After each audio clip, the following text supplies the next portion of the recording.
We always have her sit first. We always bring her up to the new person, and we have her sit. We step away from her. We give the new person, or the person she's happy to see, excited to see, we give them a treat.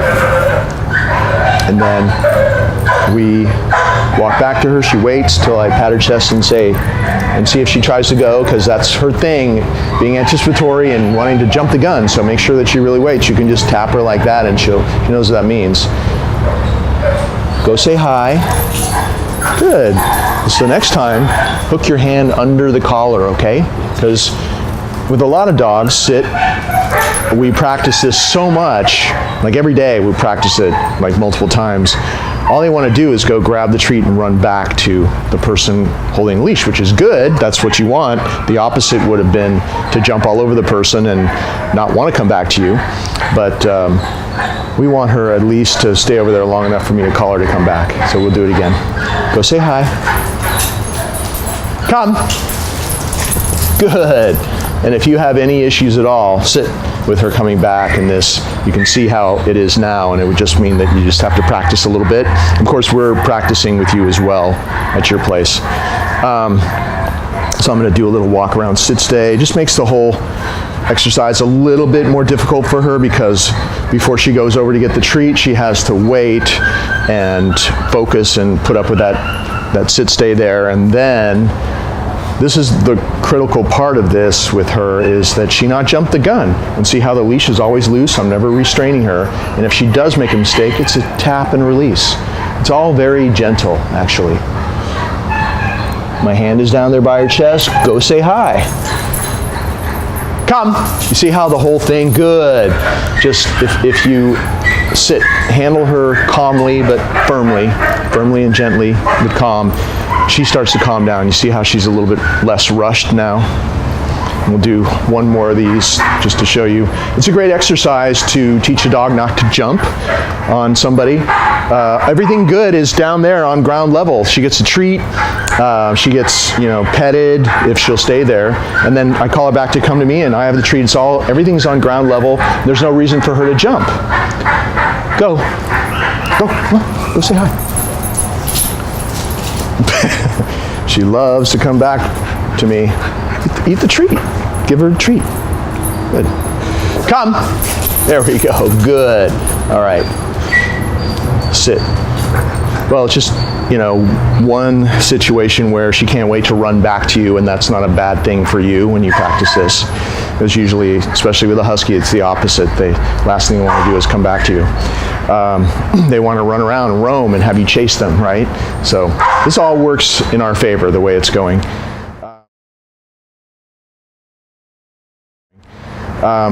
Also, since we're talking about it, the jumping, I'm just going to let her be free. Go. She's actually getting too good at this exercise now. The jumping, which she had an issue with, and she still will for a while, unless you do certain moves. Go pet her and stuff, okay? So she may want to jump, and maybe you could, if she won't jump on me, maybe I can get her excited so she'll jump on me, but most likely she's not going to jump on me that much, because all the training that I've done makes her perceive me differently than she perceived you, because you didn't do any of this, but we're transferring all this back to you with the practicing, and over time, as you do all the stuff that we're showing you on the video, she'll start to perceive you more in the way that she perceives me, and it's respect. If you're always telling her what to do and having her do stuff, she's way less likely to jump on you, because she's not going to jump on the person or persons that she perceives as being in charge of her. So, good girl, good. If she does jump, here's the move. It's when she walks up to you, this is really important. For a while, if you want to get rid of the jumping, for a while, you need to be there to meet her when she comes over to you, whenever possible. When she walks over to you, don't stand and look at her, because she's going to jump on you to force you to touch her and talk to her, and maybe whatever people do, that kind of stuff. And for her, that's fun, and that's attention for jumping. Therefore, that gets perpetuated and becomes a problem, which it has been with her. Come. Right here. There you go. She was sniffing something really interesting over there. Good girl. But if she comes over, or if you miss your cue to show her what does get her the attention, which is calmness and being on all fours, if you miss your cue and she jumps, no, and even back away, because that will show her that that behavior made everything back away, and the hands are up here. It's not like this or this. You have to be very clear as far as what just happened, like that, no. And then when she stops, which she will, she may sit down and look at you. Good. She might jump again. No. She'll get it really quickly. That's what we've been doing here. You do the same moves, and you'll start having the same results. It just takes maybe a couple of days of practice to get your timing down. If she comes over to you, you're always loving her up before she jumps. If she does jump, you're teaching her, look, you were getting all that good stuff, and it all stopped because of what you just did.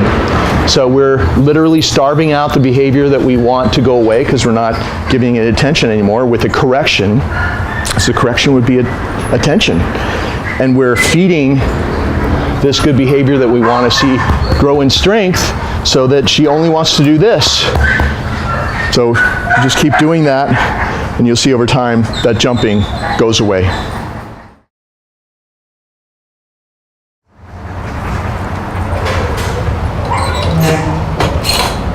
You always have her sit. She always waits while we open the door. You're never restraining her. Keep that leash loose at all times, of course. You can always tap, just a little signal if she gets up. You may sometimes have to toss a little treat in there. If she, if she wants to test you, and she definitely can be a punk sometimes if she thinks that you're not going to do the things that I do, which would be very common for a dog first going back home. You might have to, you might need more than what I do here, which is just, the go. She's done it a million times with us here. But you may have to toss a treat in with that gesture of go in, and she'll follow it. Then she'll get really used to going in that way, and you won't have to use the treat in just probably a couple of days. But I always take off and put on her little collars when she's in there. Before I close the door, stick your hand in. Make sure you don't hand her a treat when her head's sticking out of the crate, because that'll teach her to stick her head out of the crate. We want her to stay in there. And we feed her in there, feed her meals, and she sleeps overnight in the crate. And throughout the day, she's just in and out constantly, sometimes like every hour. So she's out a lot. And every time we put her in, we do it exactly like I just showed you, except all we do is pat her chest and she goes in. I like to give the dogs a little treat as I close the door, because I never want them to have that bad association with being closed in. And you never know, if I don't do that or if I didn't do that, you'd never know how they would react at home with the owner once I was not there anymore, and you guys were just together again. They can start barking at you as you close the door, barking at the boundaries. So if you do this association of, hey, treat, and then close the door while she's munching on that, that's not going to happen. So I like to do as many preventative things as possible, because then you never have to worry about it, and later on you won't have to give the treat. If you ever do, if that ever starts, you know exactly how to tamp it down, get rid of it as soon as it starts. Just do what I'm doing here, and then that barking at as you close them in will go away. The way that I take her out would be, let's say that I'm taking her out on the street, I always double up on this choke chain. The choke chains are not for training. It's really dangerous. There's safety on this, and it can just, can really screw up her neck and crush her larynx or whatever. It can do a lot of damage to her throat area. So it's always hanging loose. It has to be a lot looser than the actual little training collar we have. It just comes into play if the training collar ever comes off. So it hangs loose on her neck, and then if the training collar ever comes off, it comes into play. You don't lose her out in public. No, just do little taps on the door. And this exercise that I've done with her is the door's open, she gets treats. She tries to come out, little tap, and no treat. And then you try it again, she gets a treat. So using the little rewards at the right moment in certain situations really helps you go a long way in different situations. So We put the little choke chain on because we're going to take her for a walk out in public, and then I have this little prong collar that I attach to the leash before I put it on, because you put it on her and you're ready to go. It's already there. You can take it off or put it on from any of these little links. This is the smallest size of prong collar that's made, and it's really about these little tongs here being close together, because the dogs are very sensitive to it the closer that it is together. That's what I've learned. So I use these on the huge dogs as well. It's the only size I use. And it's not to cause pain. It just gives you control, like power steering on your dog, and you'll see throughout the video how I use it. It's never to correct. It's never causing pain, or else you could tell she would be in pain, and she's not. So it really just enables you to just do little taps. You tap on it, tap and release, and you can get really just about anything you want out of her through using less force and using the right tools, which is this little training collar. So I just put it on just by feel. It always goes up right below her ears, so it's the highest collar up. And when I was in there, I just attached it to the clip of this leash to the choke chain as well, so they're both attached to it. And she's still waiting to come out, and the way that I release her out of the crate is, okay, she comes out, and it always closes door, because one of the great powers of this crate routine, probably the greatest power of the crate routine, is that you control their boundary. So you control her access in and you control her access out. And that's a place where a lot of good stuff happens. She gets treats for doing the right things in there, for respecting the boundary. She gets fed in there. So you put her meals in there. That door's always closed. It's closed when she's in and it's closed when she's out, or else there'd be no reason for using a crate. You just use a box or something. If she could come and go as she pleased, you'd be squandering your greatest power of using the crate. So you're always closing the door when she goes in. She's getting all kinds of good stuff in there, bones, chewies, whatever she loves in the crate, for a while at least, so that at your place she loves the crate there like she loves the crate here. And it's a great way to add extra structure to her life, and make her feel, just by doing this little routine that I showed you, make her feel like you've really taken charge. Like, things are really different now that I'm back, and you're doing the same thing that those people did at the other house, and I'm doing the same things here now that I was doing over there, because you guys, your family, are doing all the same moves. So that's how this works. Okay.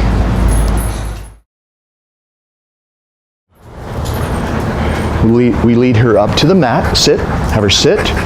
She loves doing this mat exercise, so you control her access on and off this mat. You have her sit with your right hand, you pat her chest, and you're never restraining her. It's always a loose leash. If she tries to go before you release her, you just do a little tap and she'll go back. So with your right hand, go to your mat, walk over with her and say down. And then you start the exercise where you're just placing the reward between her feet. See how she's sort of like she was hanging off the mat? All I had to do was walk up to her confidently. Good. And she backed up. So if you just be very matter of fact, but you're not being aggressive, and you're not being, you're not threatening to hurt her or anything, but you're just using your body, you'll see she'll get out of your way. And she backed up on her own. I placed the reward right here on the mat. You see how she's waiting? Good. She's waiting for me to withdraw and then take it off the mat. That's what we want. So if she is trying to touch your hand, or trying to take it out of your hand, or with her muzzle, and not waiting for you to withdraw, let's see if she'll do it to me. Nope. She kind of did it. Good, that's the way it should be. But in the beginning, of course, she was doing that a lot, and a couple times I just went, nope, nope, nope, several times, and then she backed up and she started to get it, and then she got the reward. And so if that happens when I'm not there anymore, after I've delivered her, she starts testing you in ways, then that's how you do it. That's how you get her back on track. And you probably would just have to do it once or twice, and she'll be doing what she's doing here with me, with you. Good. Another really important tip is when you're rewarding her, you don't want to go like this, or move in a strange way. Just be very relaxed and always swing in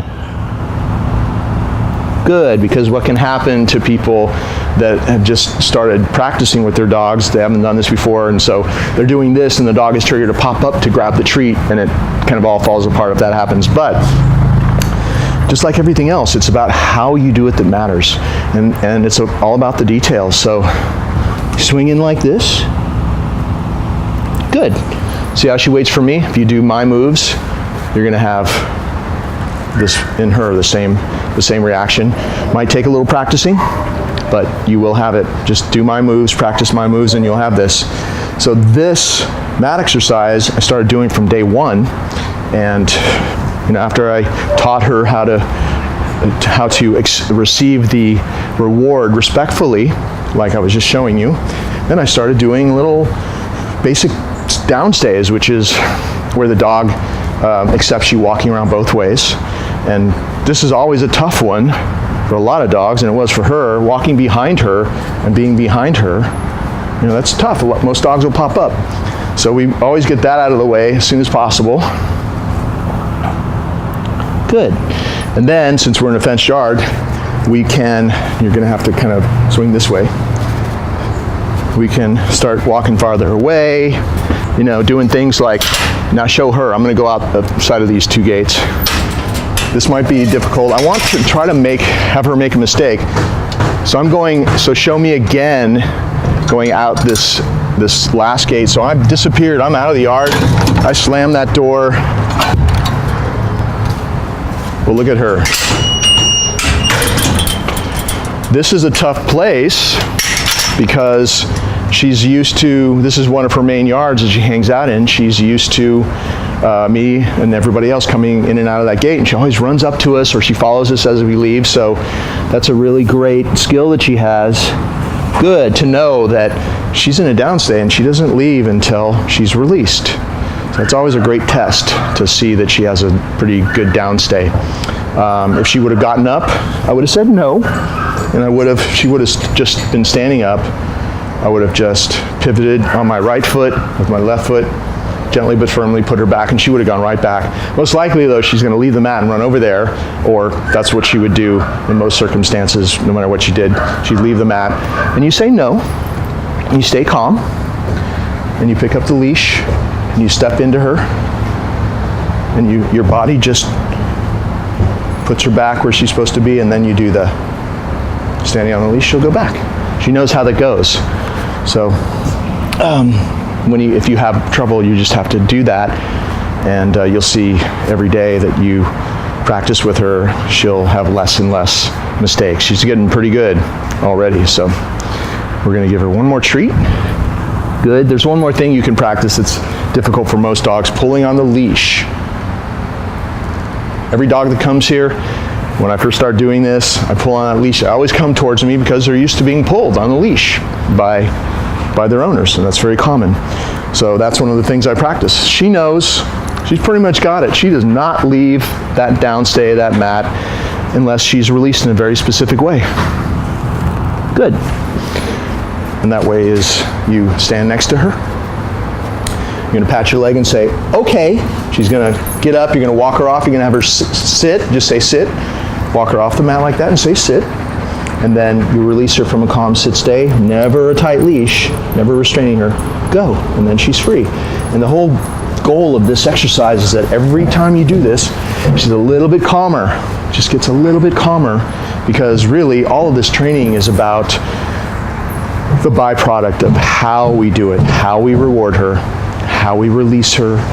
It's all about those types of little details that the byproduct is that she's much calmer in her everyday life 24/7. That's what we're after, that the training gives you a really rock solid basic commands, but we're doing things in a way that makes her calm and 24/7, and you don't have all those little issues you had before, because she's way less reactive and very responsive to you and much calmer.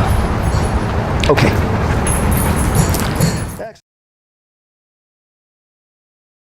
Sit. Boundary training is very important to calming any dog down and teaching them to respect us in a different way. You control the boundaries. Any dog is going to think that well, maybe, you've taken charge and things are different now. So you see, I had her sit, I stepped in, I step back, never call her to you, because you just teach her to race after you. If you call her out of a sit stay or a down stay for that matter, you're going to make a dog more anticipatory because they never know. Are they supposed to stay there till you come back, or are you going to give some sort of hand signal that makes them rush to you or something like that? So you always do it one way. Whenever you say sit her down, they wait till you come back. It's the safest way. And if you want to teach a dog something at a very deep level, you need to just show them it goes the same way every time, no matter what the circumstances. And then if you wanted to get into some really fancy training that comes after, you could do that, but nobody usually needs that. You just need your dog to stay there till you come back, and you definitely need them to not be racing in and out through boundaries if the front door's open, for example, or pulling you through when you're going on a walk when they're all excited, when you first put on the leash and you leave for the walk. Okay, so we're going to come out, and I'm going to show you how to come out as well. So you have her sit, you open the door, always sit before you open the door because, okay, sit. I'm just bringing her out a little bit farther so that she's not in the shadow so you can see her. You always have her sit before you open the door because it's more difficult. A lot of dogs, when you open the door, they'll pop up, so we practice that from day one. She knows to wait, I step out, I step back, okay. And a lot of dogs have been pulling their owners through the doorway forever. So if you have any kind of issue with her still pulling you when she's back with you, you stop at that threshold, you tap and you stop. See that? And then on the outside, sit. And I'm going to close the door. Nope. This is really hard, having her sit, and then I go back to close the door. But anything that makes her focus and think and have to be non-reactive and work for me, like little things like that.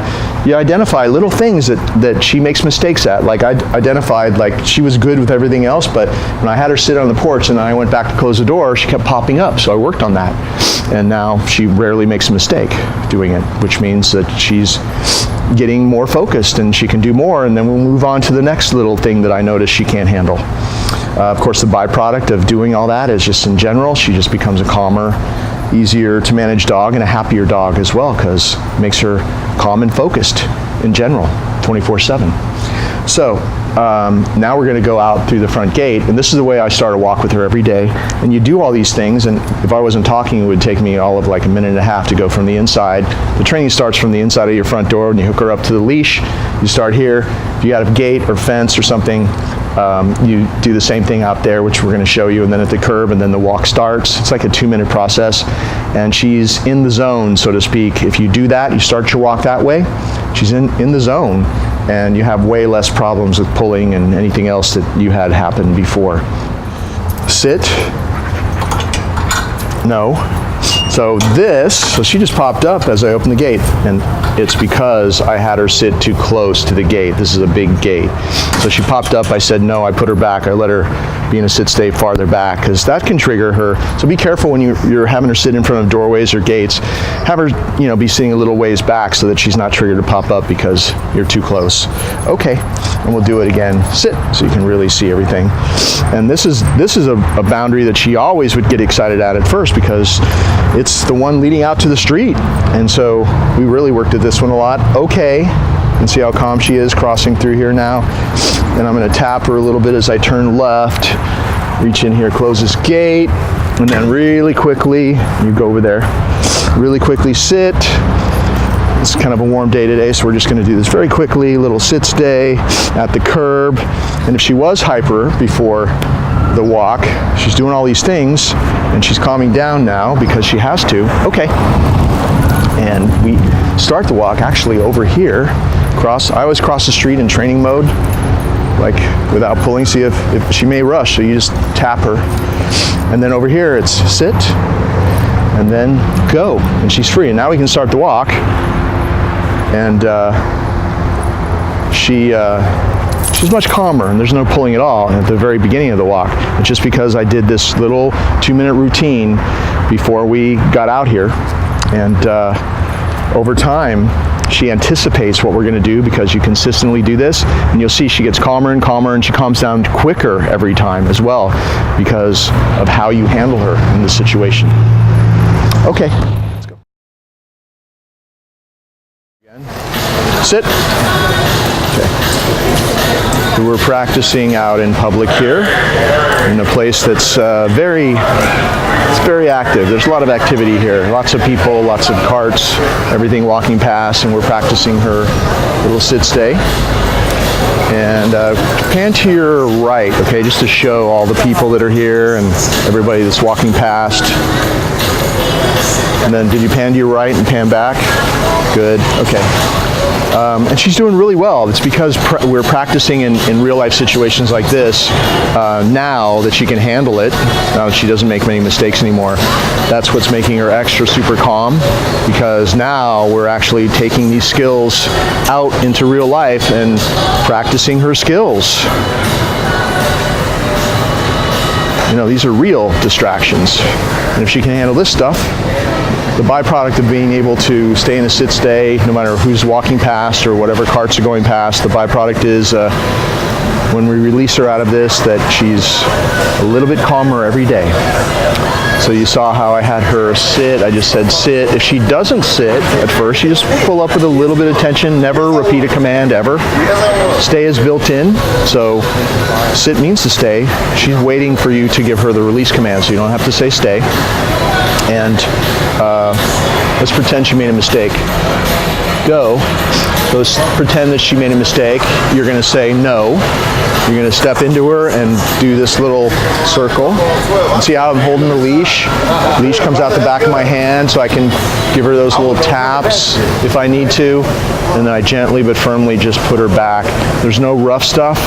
It's actually really gentle. It's gentle, but it's firm and consistent. And she'll go back. And all I said was no. And what's you being trained for? Just all basic obedience. Basic obedience? We're actually filming this right now. So that's what to do if she makes a mistake. The way to release her on free time is your right hand goes down there, you pat her chest, and you say go, and she knows she's released. Good girl. Very good. Here we go. Down. So out in public, when there's a lot going on, I'm not going to take the chance that she's just going to drop, because this is the hardest place for her to do a downstay, of course, for obvious reasons. So for a while, and you should do this too, in kind of potentially stressful situations, just do it all at once. Down with your foot. Don't say it, wait for her to ignore you, and then force her down, because you could get stuck in that pattern forever. So just assume she's not quite to the point where anytime, any place, anywhere, she just drops, because if she's distracted, if she's excited by things going on, she's not going to be able to focus that well, because that's not who she is. So just help her a little bit. Down is what you do. And then later on, you're probably going to have it because you did it this way. If you practice out in public a lot, you keep doing this stuff. You saw in my yard, she went straight down on the mat. I didn't have to do it, but that's in a place where there's no distractions. So, but because we practice that exercise a lot, that's why one of the main reasons why she has such a great downstay out in public, with the carts going past and people everywhere. And you know, I can do the pulling on the leash. I kind of would like her to make a mistake out here, but I don't want to be too tough on her. Good. And even out here, when I test her to see if I can get her to make a mistake and she passes the test, I'm going to reward her.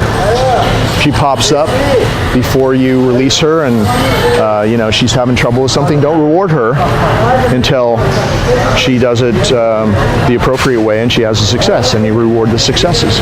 If she pops up before you release her, just gently but firmly put her back, say no, and put her back, and then keep practicing and get a success out of her, reward her, and move on.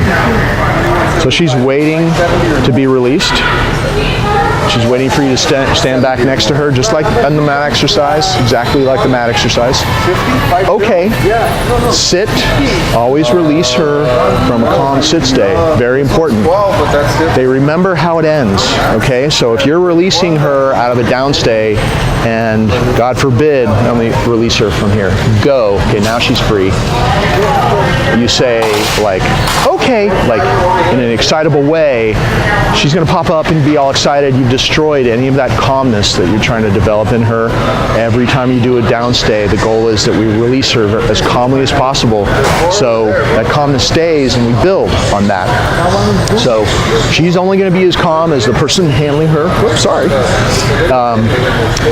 And so be calm and don't talk a lot. Of course, I'm talking a lot because I'm talking to you, but if I wasn't doing a video, I'd be saying no if she made a mistake. I'd be saying sit or down one time, and then I'd be releasing her, so barely no talking. And you always have the leash to gently but firmly reinforce anything that she doesn't do right away. So here you go. Here's our demonstration of her out in public. Okay. So she's on free time, and it's a very busy day here, and I just wanted to show you how she is when she's on free time. And the most she'll have to do, like if she wants to go over and maybe say hi to somebody and we don't know if that, come, or go and sniff boards, get in somebody's way or something, just call her way. I didn't have a treat. I didn't have time to grab a treat. But it still works now because of all the practicing when you do practice with the treat. And I did make a little hand like this, so closed hand, so she didn't know that it was empty. But you can call her to come away from something, or you can just do a little tap on the leash, and when you back away, she always comes your way now because of the way we've been practicing come. And I just thought it was important to show you how she's acting in a potentially stressful situation with people everywhere and lots of things going on. And it's all about a loose leash. Notice I'm never restraining, I'm never controlling her like this. If you start doing this, she's going to get stressed out and start getting out of control again. So it's all about the loose leash, tapping and moving away, or of course body language stuff, stepping into her and tapping and getting her going in your direction. Sit. Go. So those two moves, the backing away draws her to you, the stepping into her. Hey, over here. I don't even think the camera can see you. Or stepping into her and your body showing her where to go, just like this. Just like this. See? Sit. Go.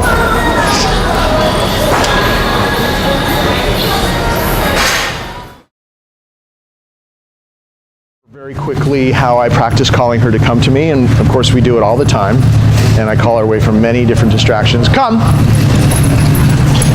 Good. Left hand leash, right hand reward. The leash is over your left wrist so that your left hand is free as well. You probably saw, come, that I grabbed it with my left hand, good, as soon as she came to me, so that I have control over her. If you don't either grab the leash, or if she's off leash and it's an emergency or something, come, you don't grab the collar, her collar that has her tag on it. That would be the easiest one to grab and restrain her. Then she can learn very quickly to grab the treat and run off. And of course, you don't want that. So she's very used to staying with me now because that's all that we've ever practiced. She doesn't know anything differently. So always do that though. Come. See how I'm backing away? Good. The moment her nose touches my hand, and it's a closed hand, it opens, she gets the treat, I say good, I grab the leash, it's all at once, simultaneously. Everything happens at once. You have a reward in your hand in this closed fist. Come. Good. So that in an emergency, she won't know this is empty.